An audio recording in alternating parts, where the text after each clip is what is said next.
And tonight on PM Express, a conversation about the ever-increasing fuel prices, which has the tendency of affecting the prices of all other necessaries for life. We started the year with 6 cities. We are likely to end the year with 20 cities for petrol and diesel, as experts are warning. But you recall the predictions were for us to buy the commodity at 10 cities by end of the year. That target was hit way in May this year. Now we are at almost 14 cities, and commercial transport operators are threatening a 30 to 40% upward adjustment in fares in the face of austerity. But let me share with you the factors that have brought us here. And of course, the GPRTU threatening 30% to 40% increase in transport fares. Why are they threatening to do so? If you have gone to the pumps today, you would realize that diesel is currently selling at almost 16 cities, petrol almost 14 cities, and the dollar today, as we speak, is at 12 cities, 45 pesos. And this is a conversation we've been having for the past few weeks as to why everything has become difficult in Ghana. Now, let's look at the upwards adjustments we've had since January 2022. Only diesel has had 141% up from January till this time. Petrol, 97% from January 2022. Now, let's do some analysis and look at trends in the years past. 2015, we were at 2.77, that's 2.77 pesos for petrol, and then 2.64 for diesel. So, I mean, initially, diesel was a bit cheaper than petrol, but what do we see now? Diesel is actually higher than petrol. So, before COVID hit us in 2020, this is how the trend has been. 2016, they were at par. Diesel and petrol were selling at the same, and then we came to 2017, 4.46 pesos for both. 2018, they were still there, 4.93 for each of them. 2019, 5.35. Then we got to 2020, COVID hit us because a lot of cars were not moving because there were lots of lockdown and people were not moving and what have you. So it hit the whole world. You realize that the fuel did not go up because many people were not buying. In fact, oil companies were running losses. So this is where we were in 2020. Of course, again, we didn't go up because in Ghana we had a lot of donations. IMF, World Bank, we had other sources that donated to us because of COVID-19. And so we stayed here. Now, after COVID-19, or when COVID started coming down, that's 2021, 2022, we hit 6.8 for petrol and diesel. Then in February, 7.26, 7.26 for petrol and diesel. Then in May, we just hit 10 cities mark, and we were 10.05 for petrol, 11.13, 11 city 13 pesos for diesel.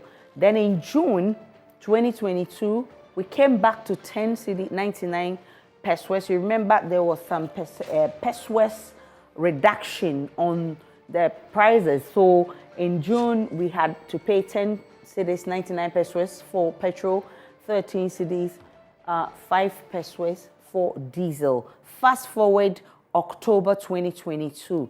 This is where we are. Diesel is almost 16 cities. Petrol is at almost 14 cities. Now, the current fare procedure, GPRTU, is actually threatening. There hasn't been any proposal yet, but you remember in some time past, they've made certain proposals. They've met the transport ministry. What was the outcome? We will find out. So GPRTU has proposed, GRTCC also have made some review. Transport ministry has made review, and all of this, if they make the proposal, this is what will happen. They'll go to GRTCC for a review of what they are looking for. Then they will meet the Ministry of Transport, like we've seen in previous times. The tripartite committee will take a decision whether they should charge the 30% or 40% that they are looking for. So this is how it's been for the year. You remember in February alone, we had a 15% increment. And then after that, we had another 20% increment. So this year alone, we've had 35% increment on transport fares. And why are we having these hikes? This is the reason. And these are the factors affecting it. The first is the cost of crude oil purchased by refineries. And that is one of the factors that affect what goes into fuel prices. Then it comes to the refining cost and profit. Then you will come to distribution, marketing, retail station costs and profits. Now, taxes, levies, and margins. And the bigger picture, exchange rate loss. That is the conversation we've had for the past few weeks. The CD to dollar rate, the CD is fast depreciating and the dollar is just climbing higher and higher. Today, you need 12.25 cedis to get $1. And that is where the problem is coming. Tonight, I have been joined by Nana Amoesi the 7th. He is Executive Director for Institute for Energy Security. Mohammed Abdul Kudus, his Communications Manager at the National Petroleum Authority. Dr. Steve Mantiao is Policy Analyst and Communications Strategist. Samuel Amwam, he's a member of GPRT Communications team. I mean, they are threatening. And you know that once transportation is affected, every other thing will be affected. Already, people are crying of price hikes in town. Christmas is fast approaching. He's going to be telling us how they intend to do this, taking the plight of the ordinary Ghanaian into consideration. Peter Tepe, who is a policy analyst, would also be joining the conversation. Let's have a conversation after this break.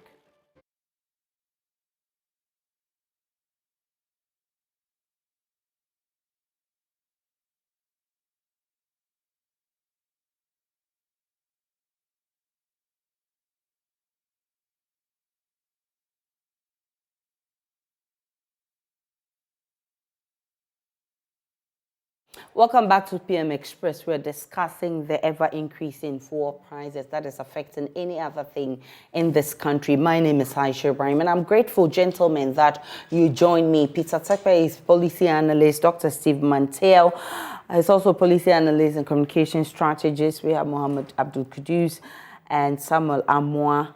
And then Nana Amoesi. I'm grateful that all of you have joined me. Let me start with you, Dr. Steve Mantiao. Why are fuel prices going up when, of course, on the international market, it's been relatively stable and sometimes even going down? Kindly unmute for me, Dr. Mantiao. Right.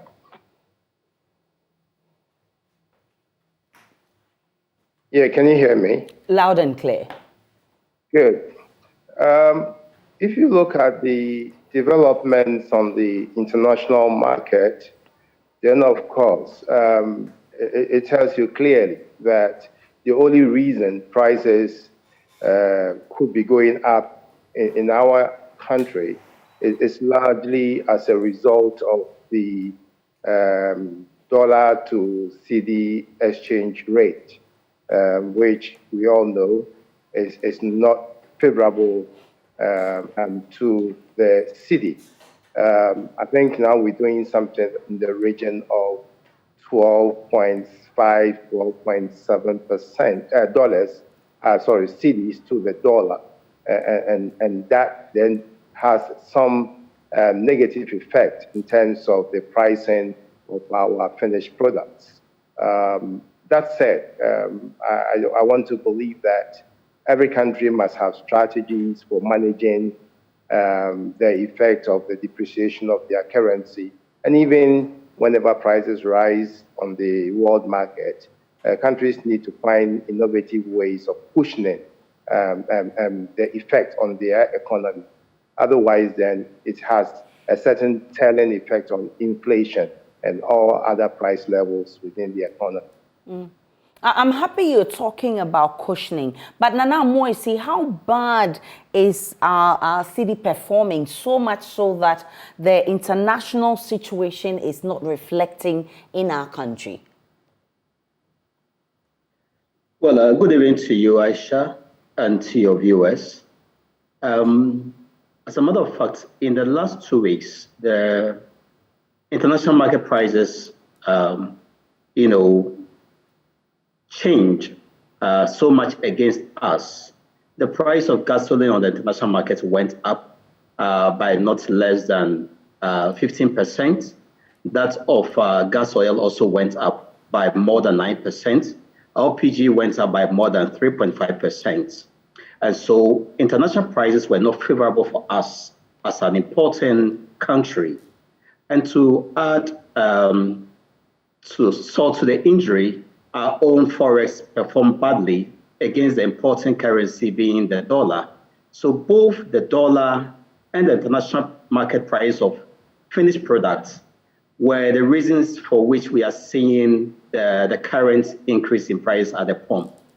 And the dollar or the forex exposure is a key component for the BDCs so that they price it in for the oil marketing companies.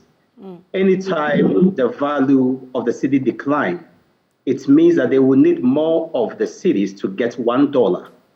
And that's very exposure that they get. They pass it on to oil marketing companies, and oil marketing companies pass it on to consumers. So it's the forex exposure as well as the international price exposure. And I'm happy Dr. Manteo spoke about cushioning the consumer. Mr. Tekwe, is government's hands so tied that they cannot do anything to actually reduce margins or actually reduce some taxes on the prices so that the Ghanaian can have a relief? What cost will it come to government if it decides to do that? That's going to be very much costly to the government, especially in time like this. We have gone past the stage of tax reduction. We some months back, 4 months back, that conversation was very, green, I'll call it so, but we have crossed that stage. We can't talk about that now because we all know what the country is going through currently with regards to trying to actually seek for assistance to actually bail itself out of the economic downturn that we find ourselves now. And so government, unfortunately, has gone past the stage where it can sacrifice. And what we are going through now, the only thing to take out of this is the lessons that we should be learning as a country from the circumstances we find ourselves in, because the world is going through a recession. Okay. And whether we like it or not, it has come to meet us. And every nation is looking at protecting itself. So the world giant, the most advanced economies are doing everything that they can to protect themselves. So what is happening is that every nation where in the past taxes were very low in terms of taxes on interest investments, some nations were doing 0% taxes. In the German, in the US, they were doing less than 1% interest. So they were able to invest in other emerging economies. Now they are all increasing their interest. And so those who have investment in other emerging economies and developing countries are trying to withdraw and come back and invest in their own countries because interest rates have become attractive. And these are all policies that the nations or these countries have introduced to protect their economy in the situation we find ourselves now. And that is why now every country has to think of what it must do to also salvage its own situation. And I'm happy that the NPA is on because there are analysts who say that the NPA certainly must have something to do. Abdul Kudus, I'm happy that you're here on this platform. Now, is there nothing that the NPA can do? What's your role in this whole price upward adjustments every now and then?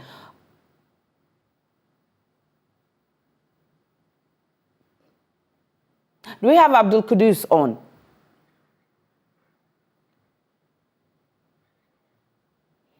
All right, so we'll try and bring Abdul Kudus on. But of course, the GPRTU has hinted, and that's why we are having this whole conversation, because you and I know that once prices of or transport fares go up, it turns round to affect everything, every other commodity in this country.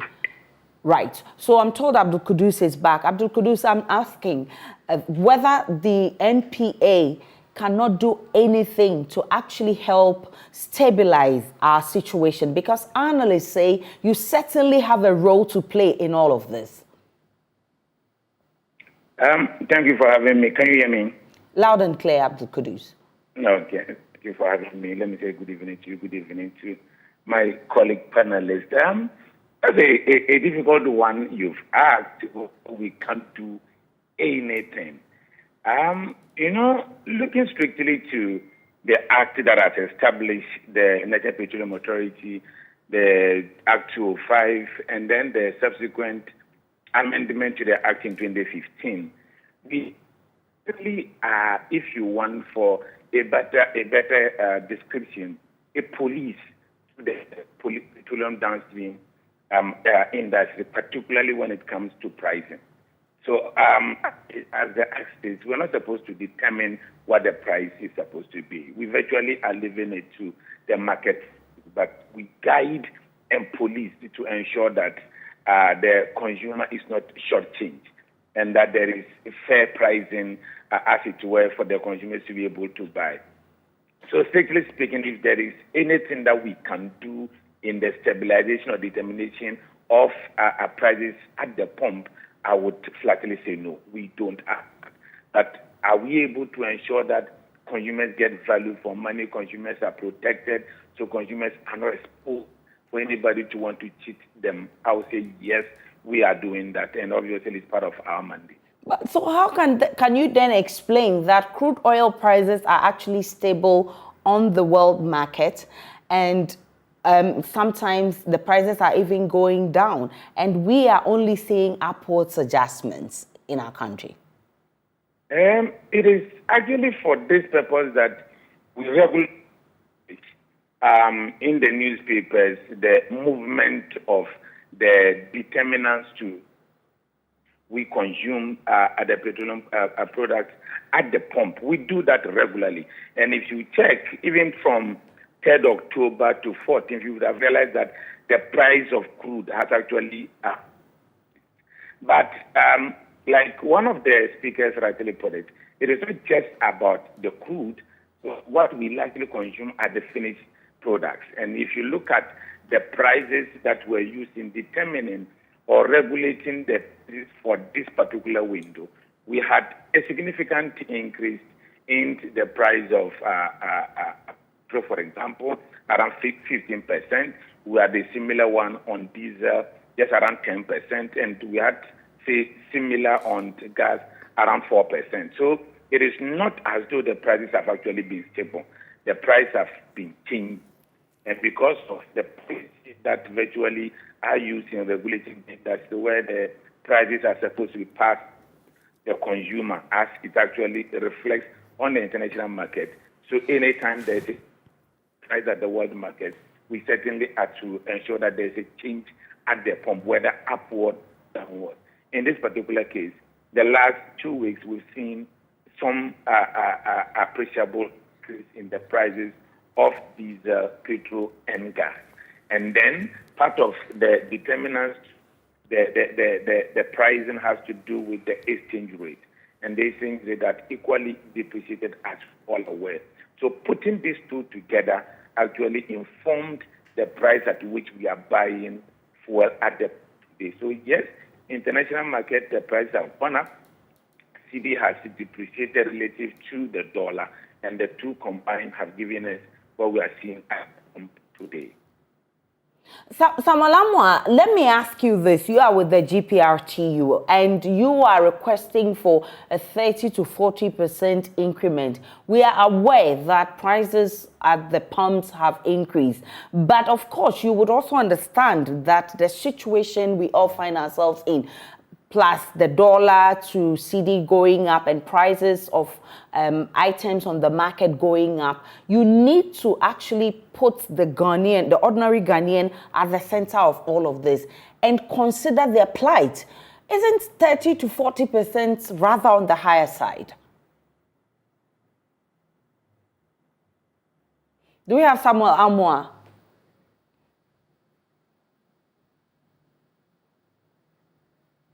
All right, Samuel Amwa, kindly unmute for me.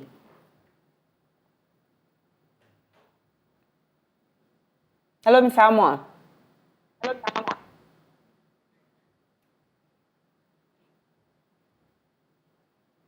Kindly unmute for me, Mr. Amwa, so we can also appreciate what you're saying. Right, so there's a terrible connection with Mr. Amwa, but I want to bring in Nana Amoisi once again. This deregulation system, is it time for us to stop this whole deregulation thing and get government back to set the prices for us?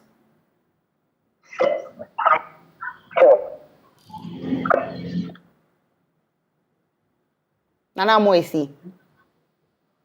I can hear you. Come back with the question, please. So I'm saying that, is it time for us to end the deregulation system and get government to set the prices? Not at all. It is not something that IES will push for. The deregulation is to ensure that there's full cost recovery and that the government is not paying any subsidies that will go and compound the energy sector debts.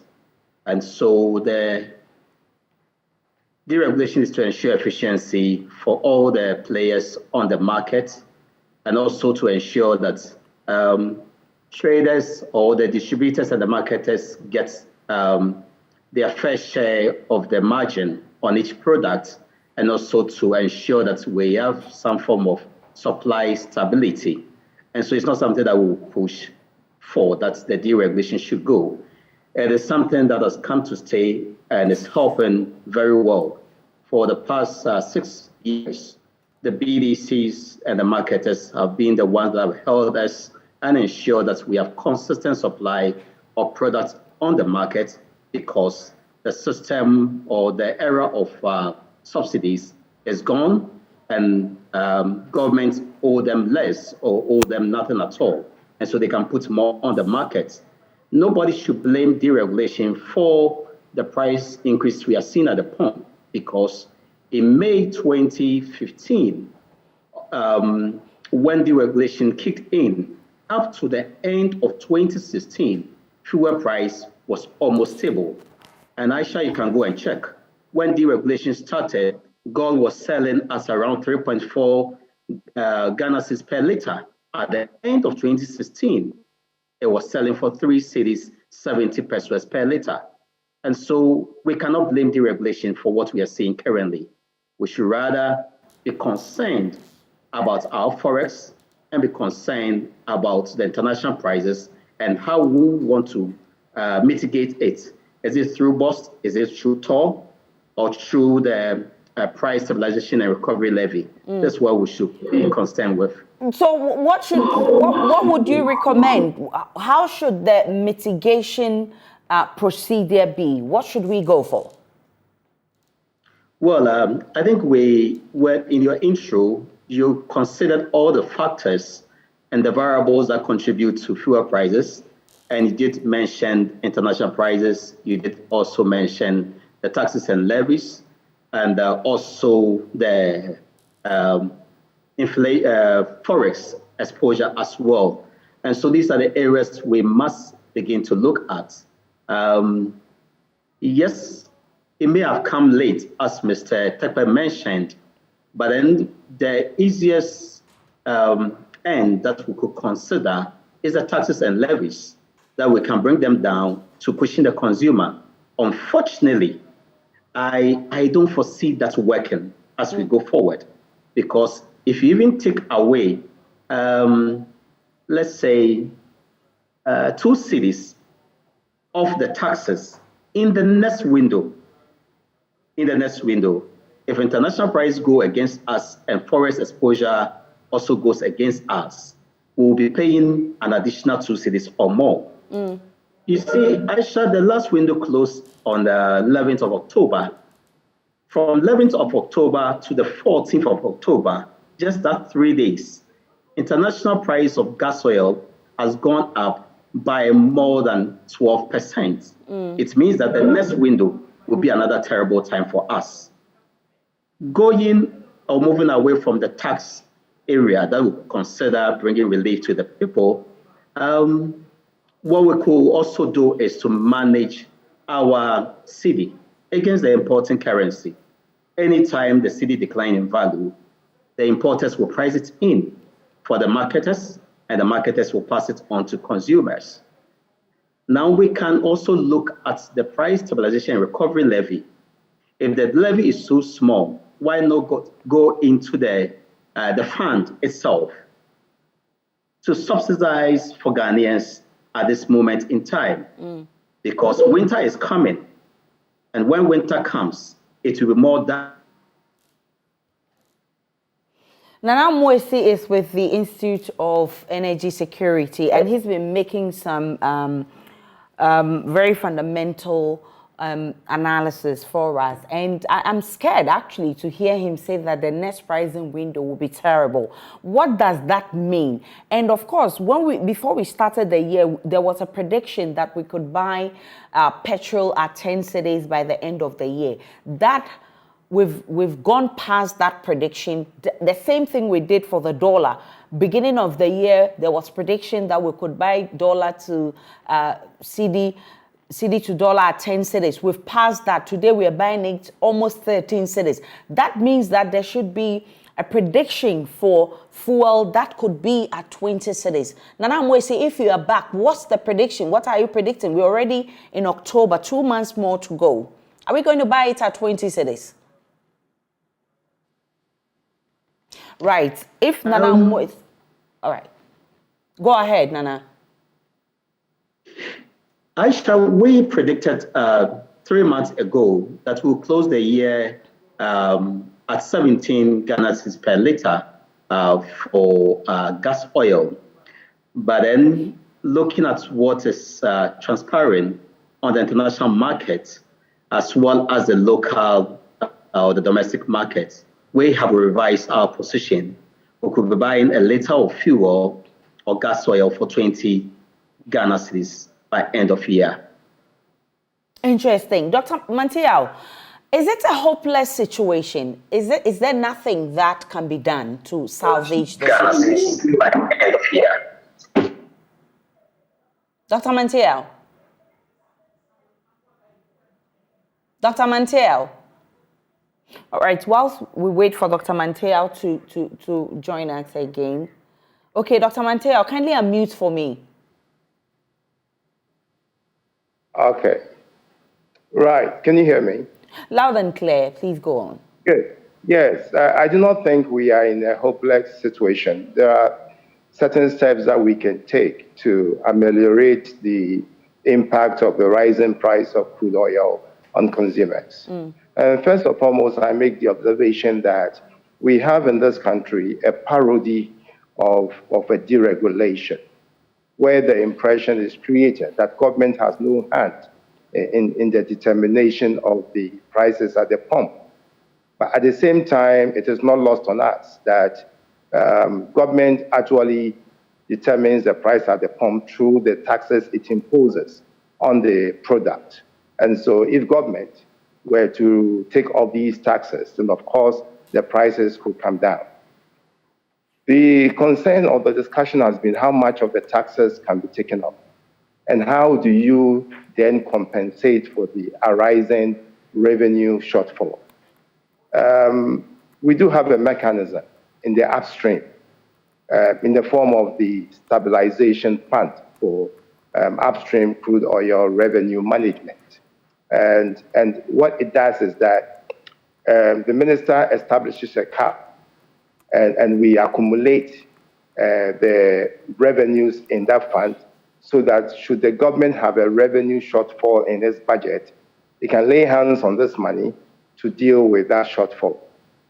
And so what government will do, and let me also emphasize the point that we are an oil producing country. And so when prices go up on the international market, we are also beneficiaries of the increased prices on the market. Definitely. In fact, if you look at the government budget for 2022, government projected that it was going to receive oil revenue on a projected price per barrel of, I think, something a little bit above $61. Absolutely. Now, for most part of this year, the oil has been over and above $100 per barrel. As we speak, it's hovering around $90 a barrel. $30 good dollars above what government projected. Yeah. So government is actually making a windfall.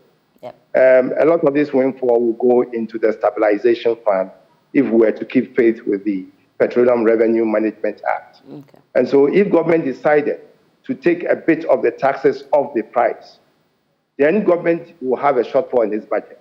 But the law allows government then to go into the stabilization fund, take money from there to plug the arising loophole gap in its budget from the removal of those taxes. And so there's a way we can deal with the situation through the budgetary arrangements that we have currently, sharing the benefits from the windfall upstream with consumers downstream. Alternatively, we need to also manage the exchange rate situation. And the way we do that, there are usually three ways. You either go and borrow to shore up your cedi, or you expand production, export produce to be able to bring in more dollars from your exports. Yeah. Of course, that will be in the long term. So in the short term, what is possible would be for us to reduce the demand pressures on the dollar. Yeah. And the way to do it is to adopt two approaches. Either you completely ban non-essential imports so that the pressure on the dollar and the demand for dollar will subside a bit. Or you ban outright certain non-essential imports. It does not make sense to me that we allow people to take dollars out of this economy only to import toothpick, handkerchiefs, and the rest.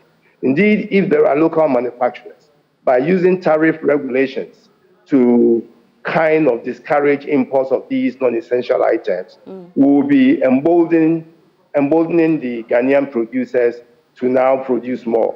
We'll also be ensuring that their produce is cost competitive, and therefore, over time, they will be able to expand to meet local demand.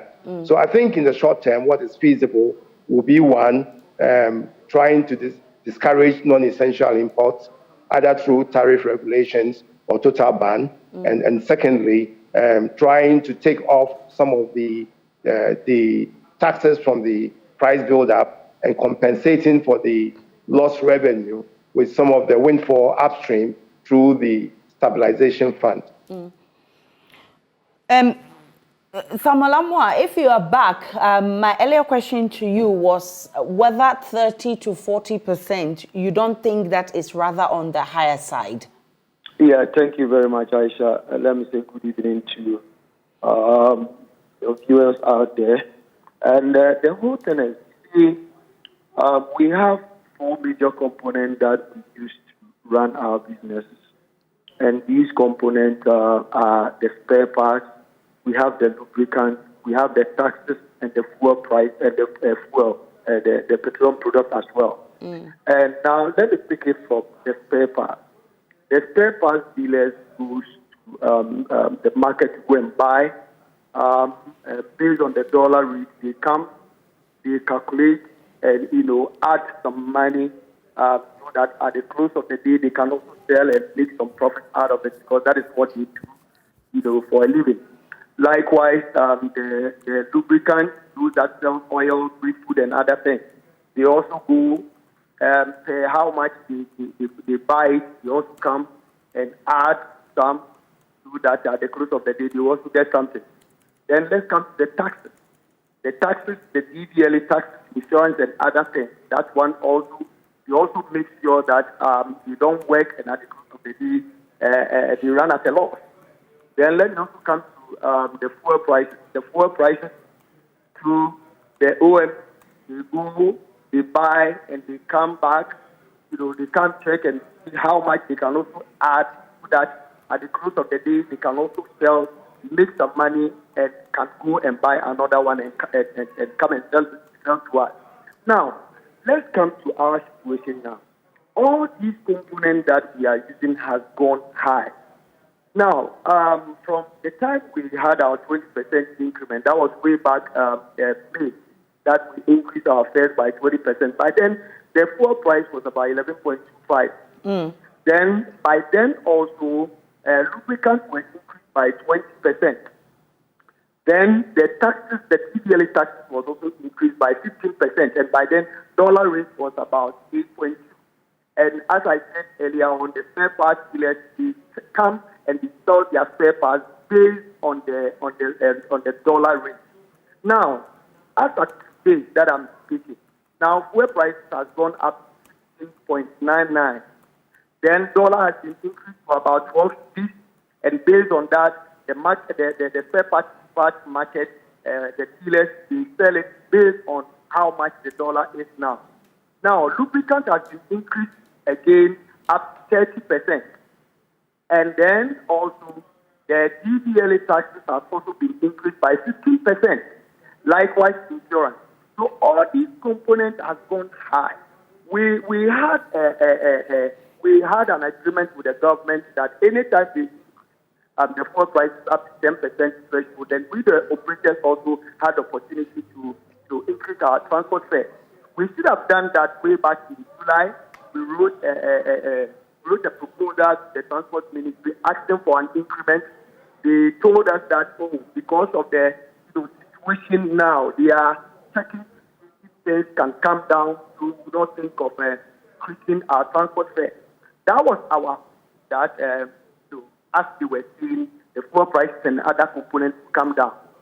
Every day they say that July, August, September, we were thinking things would come down for us also not to think of increasing our transport fares. Until now, that all these components have gone high.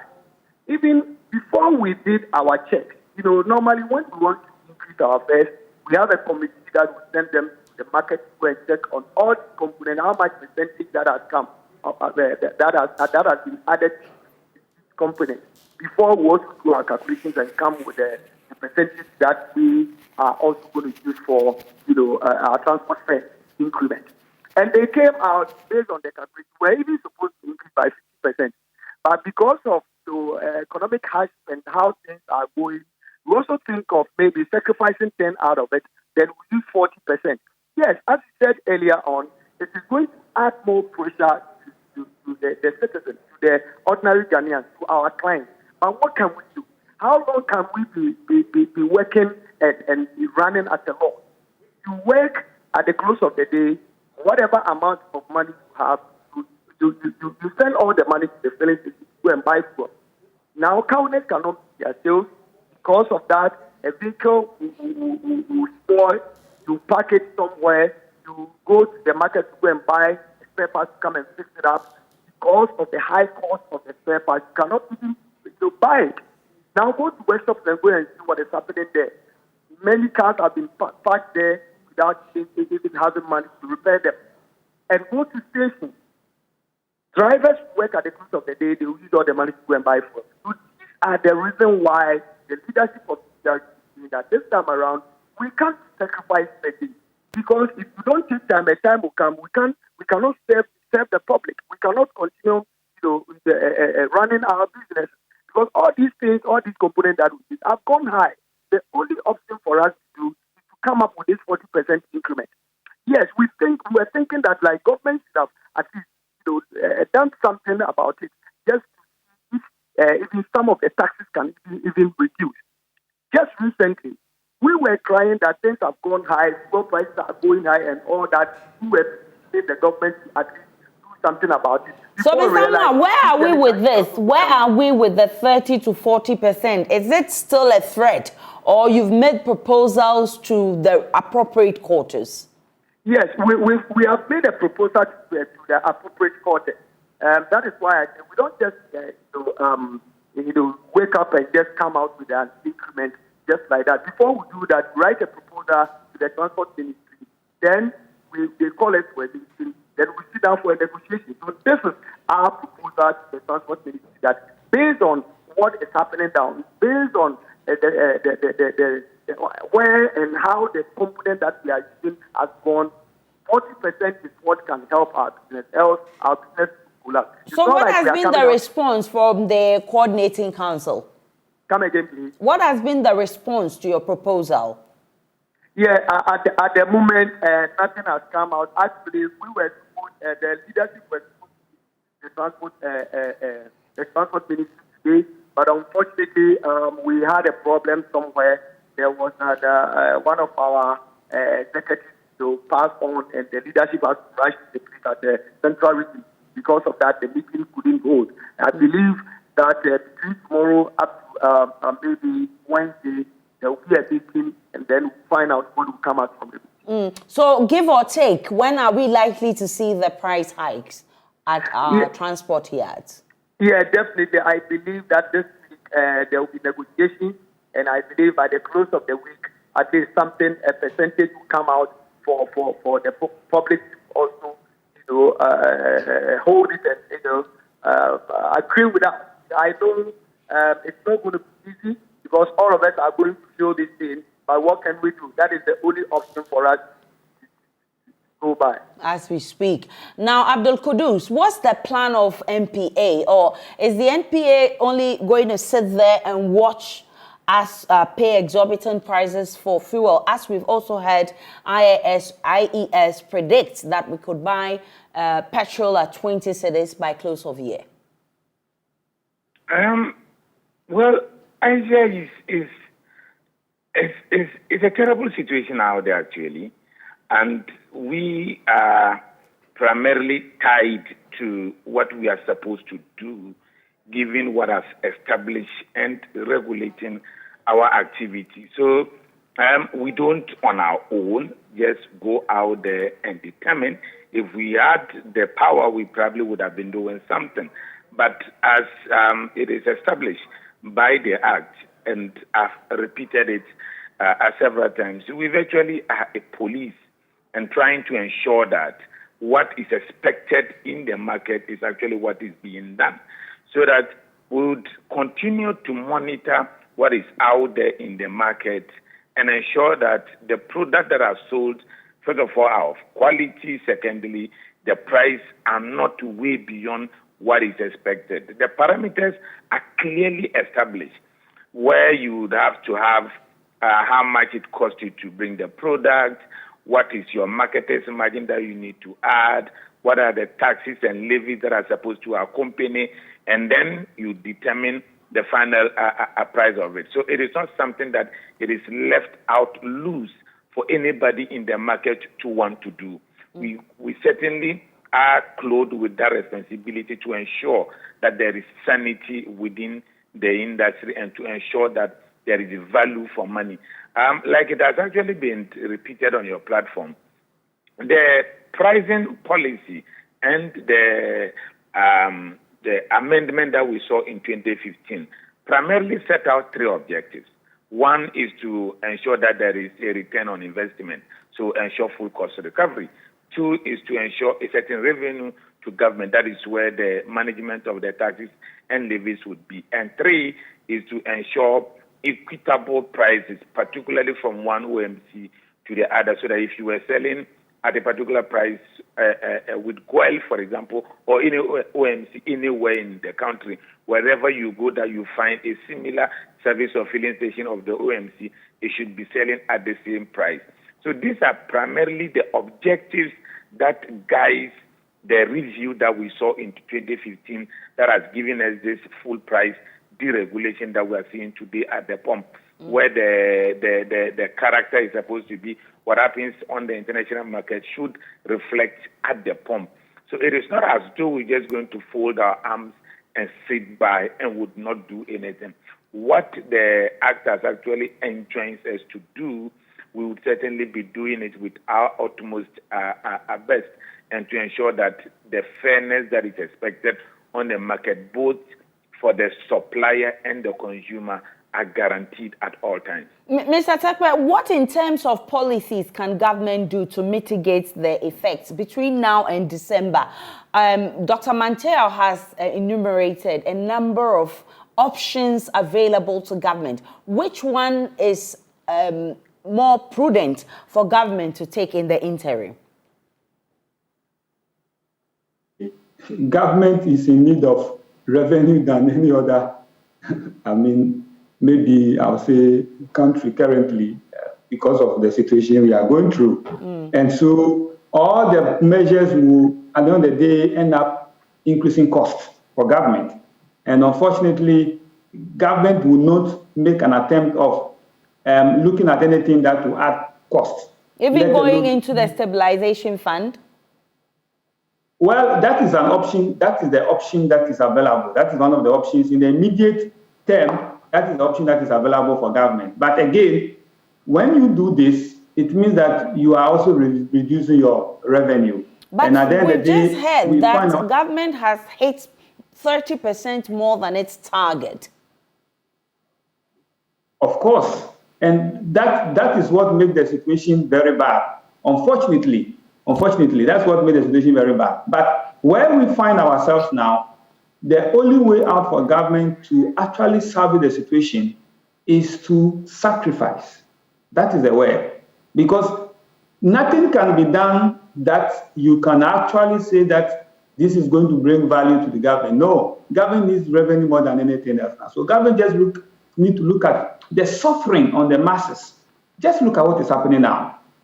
On daily, now you can't predict anything and you can't get it right anymore. Everything is just going off. This morning, the dollar started at a certain rate around 12.1, 12.2. It is ending above 12.5. So already, even the Fitch and other banking institutions have predicted that we may end up ending the year around 12.5. Unfortunately, we are in October. We expect that at least October, normally when the proposed inflow comes in, it will support. Unfortunately, that doesn't. And the two most important factors that influences the price, which is beyond government control, are the world price and then the forex. Unfortunately, government doesn't have control over these two. And one government doesn't have control over these two, and they are the driving factors. But government has the power to actually do something to stabilize our currency. We should have taken certain proactive decisions. Unfortunately, we didn't. One of the proactive decisions we should have taken is that when we saw how the world is recovering from COVID, we should have intentionally built some strategic reserves for certain essential commodities such as fuel. But government didn't do that. Unfortunately, that's all time will allow us. But this is something that we're monitoring. And of course, now nobody predicts anything and gets it right anymore. Just like Mr. Tekpe has said, let's hope that government will do something. And just like Kudus has said, MPA would also do their bit to ensure that consumers do not suffer so much. My name is Ayisha Ibrahim. Many thanks for your time. Mr. Tekpe, I'm grateful for your time. Dr. Steve Manteo, Samuel Amwa, Abdul Kudus, and Nana Mwesi. Thank you so much for joining. Enjoy the rest of our programs.